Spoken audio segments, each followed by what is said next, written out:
నమస్తే, welcome to hello doctor.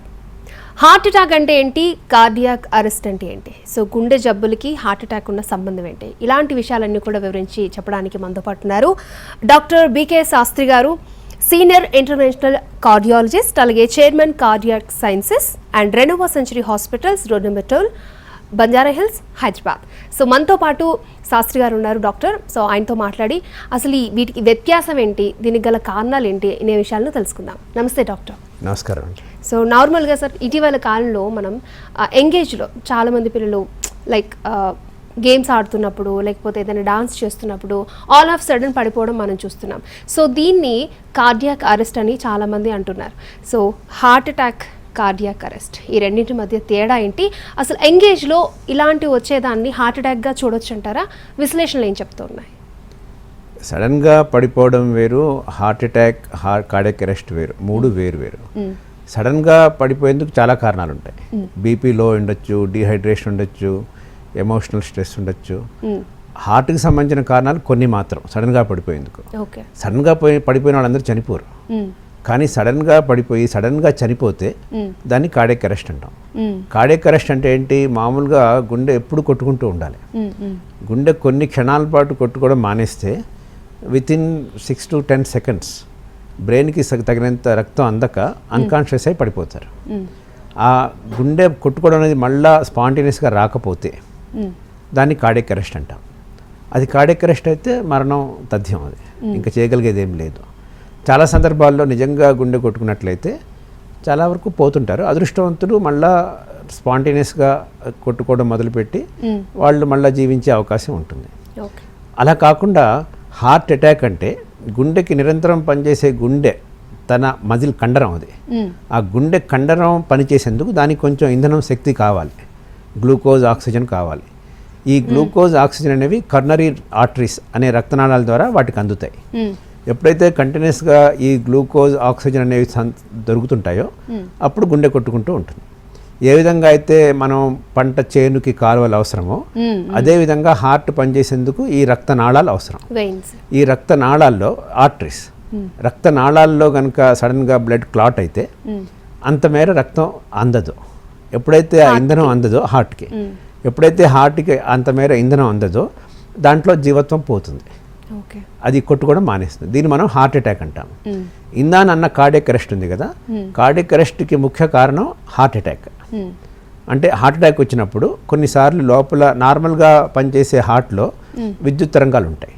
అవి సహజంగా అక్కడే జనించి అక్కడే లోపలే సర్క్యులేట్ అయ్యి గుండె కొట్టుకుంటుంది. ఏ విధంగా అయితే మన పంపుకి, మోటార్ పంపుకి ఎలక్ట్రిక్ సప్లై అవసరమో అట్లానే నిరంతరం పనిచేసే గుండె పంపుకి ఎలక్ట్రికల్ సప్లై అవసరం, విద్యుత్ తరంగాలు అవసరం. ఈ విద్యుత్ తరంగాలు అస్తవ్యస్తం అయిపోయి ఒక్కోసారి హార్ట్ అటాక్ వచ్చినప్పుడు ఒక్కోసారి హార్ట్ సడన్గా ఆగిపోతుంది. సో కార్డియాక్ అరెస్ట్ అంటే గుండె కొట్టుకోవడం ఆగిపోయేందుకు ఒక ప్రధాన కారణం హార్ట్ అటాక్. అలా అని చెప్పి హార్ట్ అటాక్ వచ్చిన ప్రతి ఒక్కరికి గుండె అట్లా ఆగిపోదు. సో హార్ట్ అటాక్ వచ్చిన వాళ్ళందరికీ కార్డియాక్ అరెస్ట్ రాకపోవచ్చు. యాక్చువల్ కొంతమందికి వస్తుంది, అబౌట్ 16-20% వస్తుంది. సో అలాంటి వాళ్ళు హార్ట్ అటాక్ వచ్చి వెంటనే చనిపోతారు. నియర్లీ 80-85% పేషెంట్స్ బతుకుతారు, వాళ్ళు హాస్పిటల్కి వెళ్తారు, ట్రీట్మెంట్ తీసుకుంటారు. అట్లానే కార్డియాక్ అరెస్ట్ వచ్చేందుకు కారణం అంతా హార్ట్ అటాక్ కాదు. ఒక్కోసారి ఇదివరకు ఎప్పుడో హార్ట్ అటాక్ వచ్చింది, దానివల్ల హార్ట్ పంపింగ్ వీక్ అయింది, దాంట్లో ఉండే విద్యుత్ తీగలు అస్తవ్యస్తం అయ్యాయి, కరెంట్ షార్ట్ సర్క్యూట్ అయిపోయి సడన్గా హార్ట్ ఆగిపోవచ్చు. లేకపోతే కొన్నిసార్లు రేర్గా కొన్ని స్పెషల్ డిసీజెస్ ఉంటాయి, hypertrophic obstructive cardiomyopathy, arrhythmogenic RV dysplasia, long QT syndrome, ఇలాంటి కొన్ని జబ్బులు ఉంటాయి. అవి మోస్ట్లీ జెనెటిక్ ఉంటాయి. అలాంటి వాళ్ళు కూడా సడన్గా కార్డియాక్ అరెస్ట్ అయి చనిపోవచ్చు. సో కార్డియాక్ అరెస్ట్ అనేది ఒక జబ్బు, హార్ట్ అటాక్ అనేది ఒక జబ్బు. హార్ట్ అటాక్ వచ్చిన వాళ్ళలో 15-20% కార్డియాక్ అరెస్ట్ రావచ్చు, మిగిలిన వాళ్ళకి రాదు. అట్లానే కార్డియాక్ అరెస్ట్కి హార్ట్ అటాక్ కాకుండా వేరే జబ్బులు కూడా ఉండొచ్చు. ఓకే సార్, ఫస్ట్ కాలర్ ఉన్నారు సార్, మాట్లాడదాం. వెంకటేశ్వర్లు, విజయవాడ నుంచి. వెంకటేశ్వర్లు, మనతో పాటు డాక్టర్ శాస్త్రి గారు ఉన్నారు. మీ ప్రాబ్లం ఏంటి చెప్పండి, మాట్లాడండి. డాక్టర్ శాస్త్రి గారు నమస్కారం సార్, నా పేరు వెంకటేశ్వర్లు అండి, విజయవాడ నుంచి మాట్లాడుతున్నాను. నమస్కారం అండి. నాకు సెకండ్ వేవ్ లో కోవిడ్ ఎఫెక్ట్ అయింది సార్. తర్వాత ఒక 1 year కి నాకు కార్డియాక్ అరెస్ట్ అయింది. నాకు అంటే ఐ మీన్ హార్ట్ అటాక్ కింద వచ్చింది నాకు. అది అయితే నడుస్తుంటే ఆయాసం రావడం అది అయితే ఫస్ట్ స్టంట్ వేయాలన్నారు. స్టంట్స్ కుదరదు, అది జాయింట్స్ లో వచ్చింది. 3 బ్లాక్స్ 90% బ్లాక్ అయ్యని చెప్పి బైపాస్ చేశారు. బైపాస్ చేసిన ఒక 1 year కి మళ్ళీ 2 బ్లాక్స్ వచ్చాయి. మళ్ళీ బైపాస్ అయింది, ప్రాబ్లం రెక్టిఫై అయిపోయింది అన్నారు. నాకు మెడిసిన్స్ రాసిచ్చారు. తర్వాత 1 year అయిపోయిన తర్వాత మళ్ళీ ఇంకా 2 బ్లాక్స్ ఉన్నాయి నాకు అని చెప్పి మళ్ళీ యాంజియో తీస్తే మళ్ళీ అందులో 2 బ్లాక్స్ ఉన్నాయని చెప్పి తెలిసింది. సో ఇప్పటికి ఏంటంటే దాన్ని మళ్ళీ రీబైపాస్ అనేది కుదరదు. స్టంట్ వేయడం అనేది జాయింట్ లో ఉంది కాబట్టి స్టంట్ వేయడం కుదరదు. లైఫ్ లాంగ్ మెడిసిన్స్ వాడుతూ ఉండాలని చెప్పి కొన్ని మెడిసిన్స్ రాసిచ్చారు. అందులో ఈ మోనోట్రేట్ ఎస్ఆర్ 30 mg అనేటటువంటి టాబ్లెట్ కూడా వేసుకుంటే అది వేసుకున్నంత కాలం బాగానే ఉంటుంది. ఇంకా టాబ్లెట్ కొంచెం లేట్ చేసినా, ఒక పూట లేట్ చేసినా కూడా దాని ఎఫెక్ట్ బాగా ఉండి మళ్ళీ ఆయాసం రావడం, లేకపోతే కనుక గుండె పట్టేసి ఏదో నబారు పెట్టి గట్టిగా బిగిచ్చేసినట్టుగా ఇంటర్నల్ ఫీల్, బ్రీత్ అందకపోవడం, నైట్ టైం సడన్ గా చెయ్యి మన స్ట్రోక్ వస్తే ఎలా ఉంటుందో పెరాలసిస్ లాగా ఒక పక్కన కొట్టుకుంటూ ఉండడం, ఇలాంటివన్నీ జరుగుతున్నాయి. దీనికి డాక్టర్ గారి దగ్గరికి వెళ్తే దీనికి మెడిసిన్ తప్పించి వేరే సొల్యూషన్ లేదండి అన్నట్టుగా చెప్తున్నారు సార్. అది సో మీ అడ్వైస్ ఏం చేస్తే బాగుంటుంది అన్న దాని గురించి. అన్ఫార్చునేట్లీ మీకు ఈ బైపాస్ చేసిన తర్వాత అది కొన్ని రక్తనాళాలు పనిచేయట్లేదు. సో అది మళ్ళా బైపాస్ చేయాలా, స్టెంట్స్ చేయాలా, లేకపోతే కేవలం మెడిసిన్స్ వాడాలనేది యాంజియోగ్రామ్ రిపోర్ట్ని బట్టి, మీకు సలహా ఇచ్చి వైద్యం చేసే డాక్టర్ల అనుభవాన్ని బట్టి, టెక్నికల్ ఫ్యాక్టర్స్ని బట్టి ఉంటుంది. సో మీకు కనుక ఇంత నిజంగా జంక్షన్లో ఉన్నంత మాత్రాన స్టెంట్ వేయకూడదని ఏం లేదు. ఇప్పుడు చాలా జబ్బులు ఇదివరకు బైపాస్ చేసేవి మనకు ఆర్థిక పరిస్థితి బాగుండి రిస్క్ తీసుకునేటట్టయితే స్టెంట్స్ ద్వారా కూడా నయం చేయొచ్చు. కొన్ని సందర్భాల్లో అఫ్కోర్స్ ఆపరేషన్ తప్పదు. కేవలం జంక్షన్లో ఉంది కాబట్టి స్టెంట్ వేయలేమనేది కరెక్ట్ కాదు. అది మీరు యాంజియోగ్రామ్ మళ్ళీ ఎక్స్పీరియన్స్డ్ ఇంటర్వెన్షనల్ కార్డియాలజిస్ట్ ద్వారా చెక్ చేసుకుని అవసరమైతే స్టెంట్స్ వేసుకోవచ్చు. అవసరమైతే రీడూ సర్జరీ కూడా చేయొచ్చు. రీడూ సర్జరీ చేయాలని ఏమీ లేదు. మన మాజీ ప్రధానమంత్రి గారు రీడూ సర్జరీ చేయించుకున్నారు. అది అవసరమా లేదా, ఉపయోగమా లేదా, మీకు చేయగలమా లేదా అనేది టెక్నికల్ ఫ్యాక్టర్స్ని బట్టి వైద్య బృందం నిర్ణయించాలి. తర్వాత ఒకవేళ ఏ పరిస్థితుల్లో అయినా మీకు మళ్ళా స్టెంట్ కానీ సర్జరీ కానీ చేయలేము అంటే మందులు లైఫ్ లాంగ్ తప్పనిసరిగా వాడాలి. దానికి ఏమీ మినహాయింపు లేదు. అది మీరు వాడుతూనే ఉండాలి. వాడుతున్నప్పుడు తగ్గుతుంటుంది. ఓకే అండి. నెక్స్ట్ కాలర్ శోభారాణి గారు హైదరాబాద్ నుంచి. శోభారాణి గారు, మీ సమస్య ఏంటో చెప్పండి. మనతో పాటు డాక్టర్ గారు ఉన్నారు, మాట్లాడండి. గుడ్ ఆఫ్టర్నూన్ డాక్టర్ గారు. గుడ్ ఆఫ్టర్నూన్ అండి. నాకు హార్ట్ వాల్వ్ క్లోజ్ కావట్లేదు, లీకేజ్ ఉంది right side. Right side enlarge అయిందని చెప్పారు సార్. ఇంకొకటి ఇది PAH ఉందని చెప్పారు. దానికి ఏమైనా సర్జరీ ఉంటుందా, ట్రీట్మెంట్ తెలుసుకుందామని ఫోన్ చేశాను సార్. ఇంకొకటి ఇక్కడ పల్స్ హార్ట్ సెంటర్ డాక్టర్స్ కొందరు వీడియోస్ పెడుతున్నారు. టావర్ అని, టావీ అని చేసుకోవచ్చు. లంగ్స్ ప్రాబ్లమ్స్ ఉన్నా, కిడ్నీ ప్రాబ్లమ్స్ ఉన్నా ఓపెన్ హార్ట్ కాకుండా కాల్లో నుంచి వేసుకోవచ్చు. ఎవరికో చేశాము, 67 years ఓల్డ్ ఫీమేల్, విజయవాడ నుంచి ఆమె సక్సెస్ అయింది అని చెప్పారు. ఏమన్నా ఛాన్స్ ఉందేమో తెలుసుకుందామని చేశాను సార్. ఇది PAH ఉండి రైట్ సైడ్ వాల్వ్ లీక్ అవడం అనేది రోగలక్షణంలో ఒక భాగం మాత్రమే. PAH అనేది అనేక కారణాలతో ఉండొచ్చు. PAH అనేది ఎడమవైపు వాల్వ్స్లో కనుక లోపం ఉండి PAH ఉంటే కొన్ని సందర్భాల్లో వాల్వ్ మార్పిడి ద్వారా ఆపరేషన్ చేయొచ్చు. కానీ సాధారణంగా PAH ఉన్నప్పుడు ఆపరేషన్ అవసరం లేదు అన్నారంటే ఇది ఆపరేషన్ చేయాల్సిన జబ్బు కాదు. కేవలం PAH ఉన్నప్పుడు ఒక్కోసారి ఎడమవైపు వాల్వ్స్లో వల్ల PAH వచ్చినా కూడా ఆపరేషన్ అనేది జనరల్గా ఒక్కోసారి చెయ్యము, ఒక్కోసారి చేస్తాము. అది మీ ఎడమవైపు వాల్వ్స్ ఎలా ఉన్నాయనే దాన్ని బట్టి ఉంటుంది. తర్వాత టావీ అనేది కొత్తగా వచ్చిన ట్రీట్మెంట్ కాదు. ఇది కనీసం గత 10-15 ఏళ్లుగా ఉంది. ప్రపంచవ్యాప్తంగా కొన్ని లక్షల మంది చేయించుకున్నారు. కానీ మీరు చెప్పిన లక్షణాలని బట్టి మీకు టావర్ అవసరం ఉండకపోవచ్చు. ఇది ప్రాబ్లీ మీకు PAH వాళ్ళకి మందుల వల్లే ట్రీట్మెంట్ ఇవ్వాల్సి ఉండొచ్చు అని నా అభిప్రాయం. ఓకే అండి. నెక్స్ట్ కాలర్ రాజు గారు భద్రాచలం నుంచి.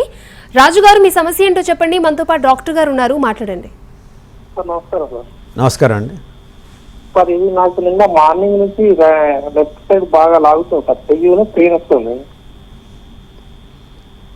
వెళ్ళి ఇవాళ చూపించాను సార్, మామూలుగా హాస్పిటల్కి వెళ్ళి చూపిస్తే అది గ్యాస్ అని పెయిన్ టాబ్లెట్ ఇచ్చారు సార్. అది ఆస్పిరిన్ మామూలు టాబ్లెట్ సార్, గ్యాస్ టాబ్లెట్ ఇచ్చారు. గ్యాస్ టాబ్లెట్ ఇచ్చారు. ఓకే, అవును సార్. అది నిన్న మార్నింగ్ నుంచి సార్ ఇంకా పెయిన్ వస్తుంది. అది మీరు ఎంత వయసు ఎంత మీకు? 46 సార్. షుగర్ బీపీ ఉన్నాయా? బీపీ ఉంది సార్, బీపీ చెక్ చేశారు సార్, నార్మల్ లెవెల్. అంటే ఎడమ చేయి లాగడం, ఎడమ చేయి నొప్పి అనేది చాలా వరకు హార్ట్ నుంచి వస్తుంది. గ్యాస్ నుంచి రావచ్చు, రాకపోవచ్చు. కానీ మధ్య వయసులో ఉండి ఆల్రెడీ బీపీతో ఉన్న వాళ్ళు కనీసం ఒకసారి ఈసీజీ చేసుకుంటే బెటర్ అండి. ఈసీజీ లేకుండా హార్ట్ అటాక్ కాదు అని చెప్పలేము. ఓకే సార్, ఇంతకుముందు మీరు చెప్పారు కార్డియాక్ అరెస్ట్ ఏంటి, గుండెపోటు అంటే ఏంటి. సో చాలామంది ఆ రెండు ఒకటే అనే భ్రమలో ఉన్నారు, మీరైతే ఒక క్లారిటీ ఇచ్చారు. ఇవి కాకుండా హార్ట్కి సంబంధించి ఏదొచ్చినా కూడా గుండెపోటు, గుండె జబ్బు అని చాలామంది అనుకుంటూ ఉంటారు. సో వేరియేషన్స్ ఒకసారి. ఛాతి నొప్పి అనేక కారణాల వల్ల రావచ్చు. ఇంతకుముందు ఒక ప్రేక్షకుడు అడిగినట్టుగా గ్యాస్ వల్ల కూడా రావచ్చు, లేకపోతే చర్మం నుంచి రావచ్చు, హెర్పిస్ జోస్టర్ అని ఉంటుంది, లేకపోతే కండరాల నుంచి రావచ్చు. మీరు అన్యూజువల్ పని చేస్తే కండరాలు పట్టేసేయచ్చు, కాళ్ళ నొప్పిలాగా ఛాతి నొప్పి కూడా రావచ్చు. లేకపోతే ఒకసారి ఊపిరితిత్తుల నుంచి కూడా నిమోనియా కానీ, పల్మనరీ ఎంబాలిజం కానీ, వేరే జబ్బులు ఉంటే రావచ్చు. సో ఛాతి నుంచి వచ్చే నొప్పులన్నీ గుండె నొప్పులు కాదు. గుండె నొప్పి వస్తే సాధారణంగా సెంట్రల్ చెస్ట్లో ఇదంతా కూడా బరువు పెట్టినట్టుగా, లేకపోతే ఇందాన ఒక ప్రేక్షకుడు చెప్పినట్టు నవార్తో లాగినట్టుగా, అది ఒక మంటలాగా అదిమేసినట్టుగా రావచ్చు. అది జనరల్గా కేవలం ఛాతిలోనే కాకుండా ఒకసారి గొంతులో రావచ్చు, పై పొట్టలో రావచ్చు, ఎడమ చేతికి రావచ్చు, కుడి చేతికి రావచ్చు, రెండు చేతులకి రావచ్చు, వీపుకి కూడా రావచ్చు. అది సాధారణంగా గుండెకి సంబంధించిన నొప్పి అయితే ఒక క్షణం 2 క్షణాల్లో ఉండదు, కొన్ని నిమిషాల పాటు ఉంటుంది, గంటల పాటు ఉంటుంది, విపరీతంగా ఉంటుంది. అది పని చేసుకొని ఇవ్వదు.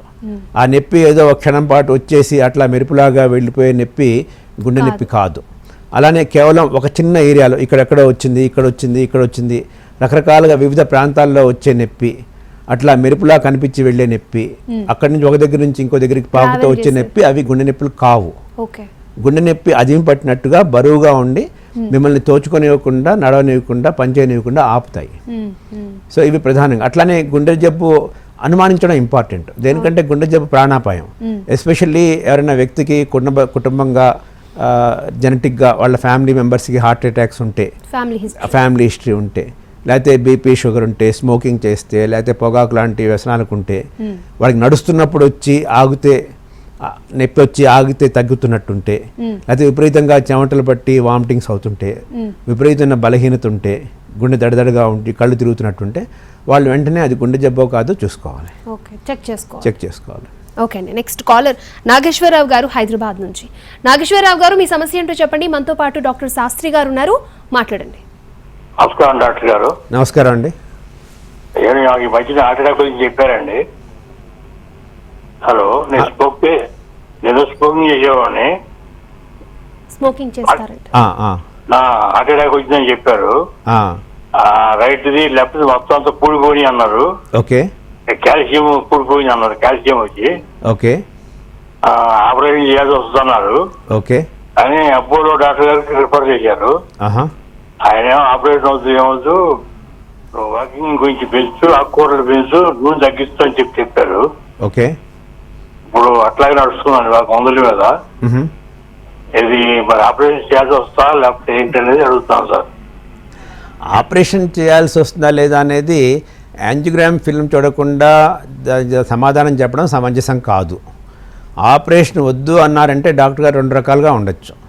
అది ఆపరేషన్ స్థాయిని మించి ఉండొచ్చు, ఆపరేషన్ అవసరం లేకుండా ఉండొచ్చు, లేకపోతే ఆపరేషన్ చేసినా కూడా రక్తనాళాలు సమంగా ఉండక సరి అయిన రిజల్ట్ రాకపోవచ్చు. ఈ 3 కారణాల వల్ల కూడా ఆపరేషన్ వద్దు అని ఉండొచ్చు. కాబట్టి యాంజియోగ్రామ్ చూడకుండా కేవలం ఒక ఫలానా డాక్టర్ గారి అభిప్రాయం ప్రకారం మీకు ఆపరేషన్ వద్దు కాదు అని చెప్పలేము. ఒకవేళ కనుక ఆహార నియమాలు పాటించడం, క్రమశిక్షణతో జీవితం గడపడం అనేది చాలా ఇంపార్టెంట్, దాంట్లో డౌట్ ఏం లేదు. మీకు ఆపరేషన్ చేసినా చేయకపోయినా అవి చేయాలి. కానీ మీకు కనుక ఈ బ్లాక్స్ వల్ల మీకు గుండె నొప్పి తరచుగా వస్తుంది, ఆయాసం వస్తుంది, మీ రోజువారీ పని చేయలేకుండా ఉన్నారు, ఇబ్బందికరంగా ఉంది, మందులు వాడుతున్నా మీరు ఇబ్బంది పడుతున్నారు మీ దైనందిన జీవితంలో అంటే, అప్పుడు ఆపరేషన్ కానీ స్టెంట్స్ కానీ యాంజియోగ్రామ్ ఫిల్మ్ చూసి ఒక ఎక్స్పర్ట్ డాక్టర్ మీకు ఒపీనియన్ చెప్పాలి. ఓకే అండి, నెక్స్ట్ కాలర్ రాజన్న గారు గోదావరి ఖండ్ నుంచి.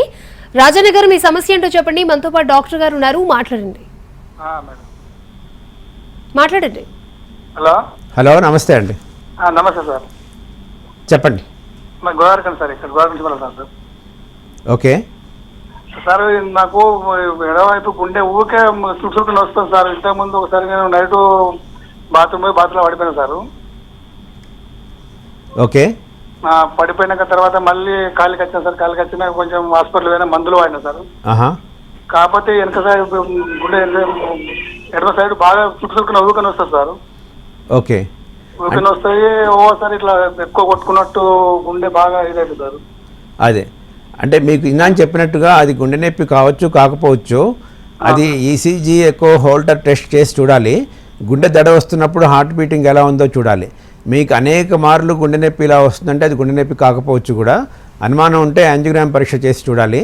దడ వస్తున్నప్పుడు హార్ట్ బీటింగ్ ఏ రకంగా ఉందో హోల్టర్ టెస్ట్ చేయడమో లేకపోతే ఆ టైంలో ఈసీజీ చేయడమో చేయాలి. డాక్టర్, నార్మల్గా చాలామందికి చెస్ట్లో మంటగా ఉన్నా కానీ, పెయిన్గా ఉన్నా కానీ, ఎడం చేయి లాగినా కానీ చాలా పానిక్ అయిపోతూ ఉంటారు, చాలా టెన్షన్ పడుతూ ఉంటారు. సో అలాంటి వాళ్ళు అంటే ఇక్కడ వచ్చిన ప్రతి పెయిన్ని, ప్రతి నొప్పిని గుండెకి సంబంధించిన దానిలాగే చూడాలంటారా? ఆ టైంలో ఎలా ఉండాలంటారు? అంటే ఫస్ట్ టైం కనుక వచ్చితే, లేకపోతే సివియర్గా వస్తే, లేకపోతే దాంతోపాటు చాలా విపరీతంగా పెయిన్ వస్తే, చెమటలు పడితే, ఆయాసం వస్తే, వామిటింగ్ లాగా అయితే, తల తిరుగుతున్నట్టుంటే, ఇలాంటప్పుడు ఫస్ట్ టైం కనీసం జాగ్రత్త తీసుకోవాలి. ప్రత్యేకించి మధ్య వయసులో ఉండి షుగరు, బీపీ ఉన్నాయి, స్మోకింగ్ చేస్తున్నారు, ఫ్యామిలీ హిస్టరీ ఉంది అంటే వాళ్ళు ఇంకా ఎక్కువ జాగ్రత్త తీసుకోవాలి. అలా కాకుండా పదే పదే వస్తుంది, చానాళ్ళగా వస్తుంది, ఇబ్బందికరంగా లేదు, అక్కడోసారి ఇక్కడొకసారి రకరకాల ప్లేసుల్లో వస్తుంది, క్షణికంగా వస్తుంది, లేకపోతే అస్తమానం నేపథ్య సంగీతంలా ఉంటుంది అంటే వాటికి పెద్ద భయం అక్కర్లేదు. కానీ కనీసం ఫస్ట్ టైం మాత్రం పరీక్ష చేసుకుని, కనీసం ఈసీజీ ఎక్కువ చేసుకుని, కార్డియాలజిస్ట్ని సంప్రదించి గుండె జబ్బు లేదనిపించుకోవడం ఉత్తమం.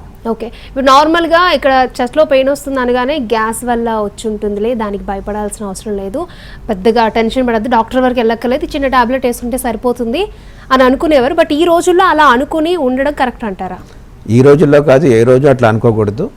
ఇదివరకు అనుకునే వాళ్ళు ప్రాబ్లీ క్రమక్రమంగా అట్లా అనుకునే వారి సంఖ్య తగ్గచ్చు. కానీ ఒకటి ప్రత్యేకించి గుర్తుపెట్టుకోవాలంటే గుండె జబ్బు వస్తే, గుండెపోటు వస్తే అది ప్రాణానికి దారితీయచ్చు. ప్రాణానికి దారి తీయకపోయినా ఇందాక ముందు చెప్పినట్టుగా గుండెలో కొంత మేర జీవత్వం పోవచ్చు. అది గుండె అనేది గాజు పలకలాంటిది. ఒకసారి విరిగిపోతే అది అతుక్కోదు. హార్ట్ అటాక్ వచ్చి హార్ట్ మజిల్ వీక్ అయితే చాలాసార్లు అది కోలుకోదు.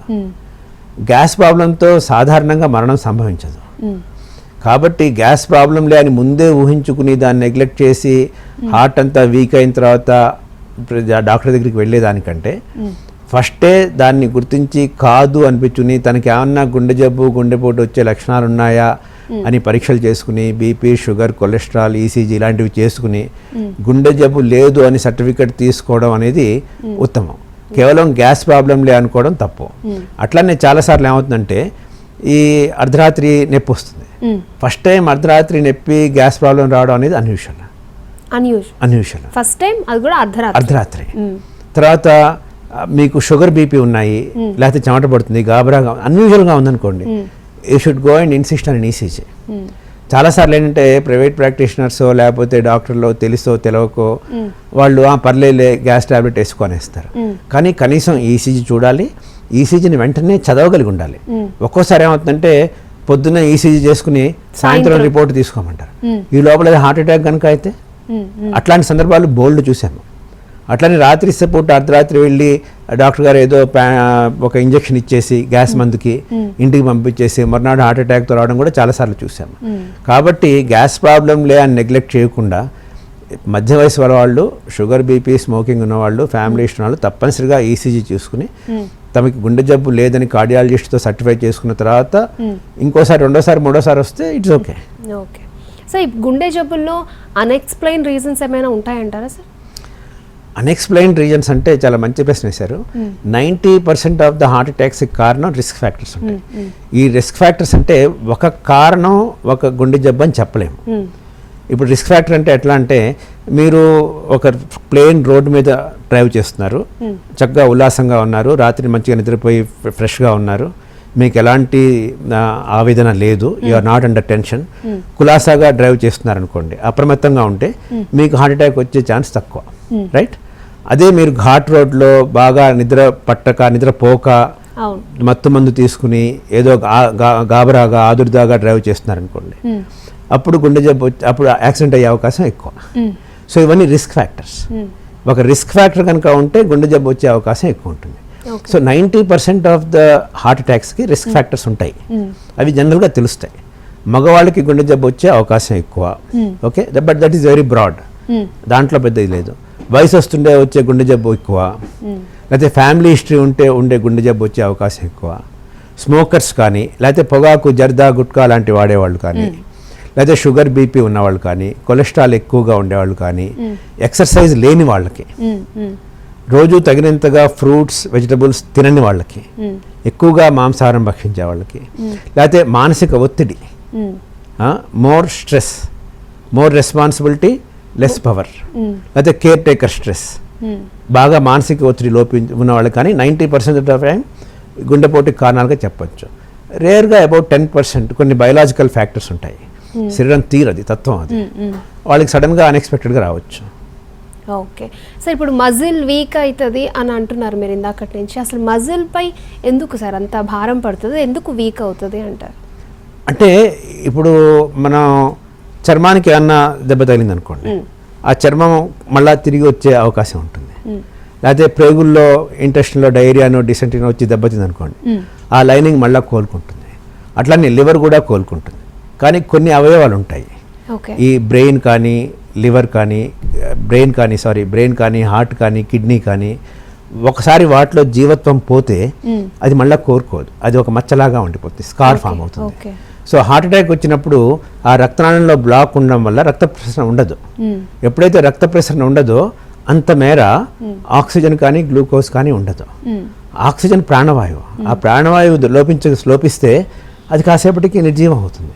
ఇప్పుడు మన మనిషికి మొత్తం అసలు ఆక్సిజన్ ఇవ్వలేదు అనుకోండి, కాసేపటికి చనిపోతారు. అట్లానే గుండెకి కూడా కొన్ని నిమిషాల పాటు మనం ప్రాణవాయువు ఇవ్వలేదు అనుకోండి, ఆక్సిజన్ వెళ్ళలేదు, గ్లూకోజ్ వెళ్ళలేదు, పూర్తిగా అడ్డుకట్ట వేసాము రక్తనాళానికి క్లాట్ వల్ల, అప్పుడు అంత మేర వీక్ అవుతుంది. ఒకసారి వీక్ అయ్యి డెడ్ టిష్యూ ఏదైతే ఉంటుందో అది మళ్ళీ రీజనరేట్ కాదు, కాబట్టి అది పర్మనెంట్గా ఉండిపోతుంది.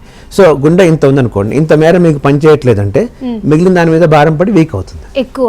ఓకే, ఇప్పుడు మనం ఒక షిఫ్ట్లో చేసేది 3 షిఫ్ట్లో చేస్తే ఎలా ఉంటుందో అలా అంటారు. ఓకే, సో ఇంతకుముందు చెప్పారు మీరు కార్డియాక్ అరెస్ట్ వచ్చినప్పుడు, సార్ ఆ టైంలో మనం సిపిఆర్ చేస్తే ఏమన్నా? అఫ్ కోర్స్ కార్డియాక్ అరెస్ట్ వచ్చినప్పుడు చేయాల్సిన సిపిఆరే.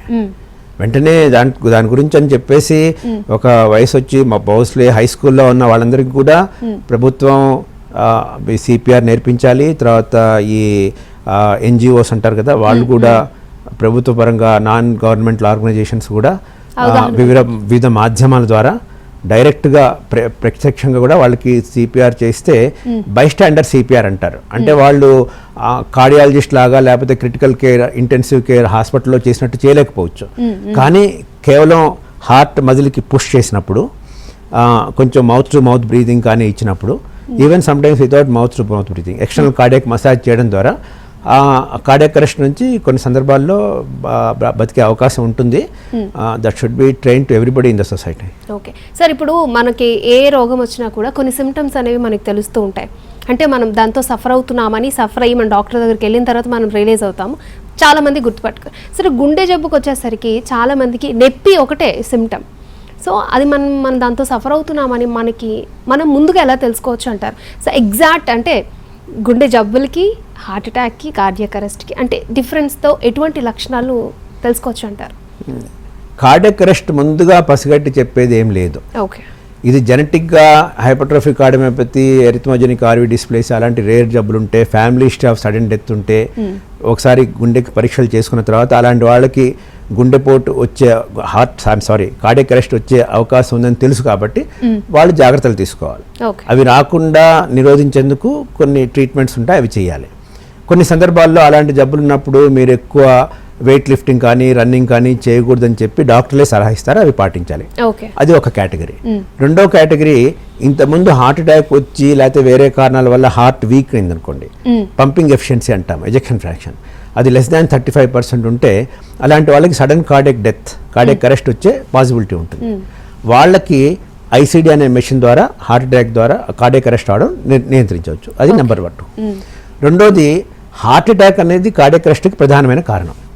సో మధ్య వయసు దాటిన తర్వాత 35 years దాటిన తర్వాత ఇండియాలో ప్రతి ఒక్కళ్ళు కూడా బీపీ, షుగర్, కొలెస్ట్రాల్ చేసుకుంటూ మధ్య మధ్యలో టెస్టింగ్ చేసుకుంటూ రోజు ఎక్సర్సైజ్ చేసి ఇయర్లీ వన్స్ రోజు దైనందిన జీవితంలో మార్పులు చేసి సరైన ఆహారం తీసుకుని సరైన వ్యాయామం చేస్తూ సరైన అలవాట్లు ఉంటే అప్పుడు వాళ్ళకి హార్ట్ అటాక్ రాకుండా కాపాడుకోవచ్చు, కార్డియాక్ అరెస్ట్ రాకుండా కాపాడుకోవచ్చు. రెండోది హార్ట్ అటాక్ కార్డియాక్ అరెస్ట్ ముందే వస్తుందని చెప్పలేము. Most of the time it sudden cardiac death except we can predict that this particular category of patients are predisposed for that. Then మీరు అన్నది ఏంటి, హార్ట్ అటాక్ ఎట్లా గుర్తుపట్టాలి? అన్ఫార్చునేట్గా హార్ట్ అటాక్ వచ్చే వాళ్ళు 50% పేషెంట్స్కి హార్ట్ అటాక్ వస్తే ముందు చెప్పలేరు. వాళ్ళకి ఫస్ట్ కారణమే ఫస్ట్ మేనిఫెస్టేషనే హార్ట్ అటాక్ కావచ్చు. పొద్దునంతా బోల్డ్ పని చేయొచ్చు, సడన్గా హార్ట్ అటాక్ రావచ్చు. సో అలా వస్తే మళ్ళీ again back to square one. మీకు గుండెపోటు వచ్చే అవకాశం ఉందా, అది చెస్ట్ వేసుకుని ఉండడం. రెండోది ఎవరైనా వ్యక్తి నడుస్తున్నాడు, మెట్లు ఎక్కుతున్నాడు, ఎత్తెక్కుతున్నాడు, కొంచెం బరువు పని చేస్తున్నారు అంటే వాళ్ళకి ఛాతిలో బరువు వస్తుంది, మంట వస్తుంది, ఆగాలి, ఆయాసం వస్తుంది, కళ్ళు తిరుగుతున్నాయి, దడ ఉంది, పని చేసుకోలేకపోతున్నారంటే అప్పుడు వాళ్ళు పరీక్షలు చేయించుకుని గుండె జబ్బు వస్తుందేమో అని ముందుగా తెలుసుకుని యాంజియోగ్రామ్ అలాంటివి, city angiogram, treadmill test, doctor cardiologist సలహా మేరకు వాటి పాటించవచ్చు. ఓకే, థ్యాంక్ యూ శాస్త్రి గారు. చాలా విషయాలు చెప్పారు, డిఫరెన్సెస్ కూడా చెప్పారు. చాలా మంది కాలర్స్కి చక్కటి సలహాలు సూచనలు అందించినందుకు ధన్యవాదాలు. థ్యాంక్స్, నమస్కారం. రైట్, చూసారు కదా, ఇది ఈనాటి మన హలో డాక్టర్.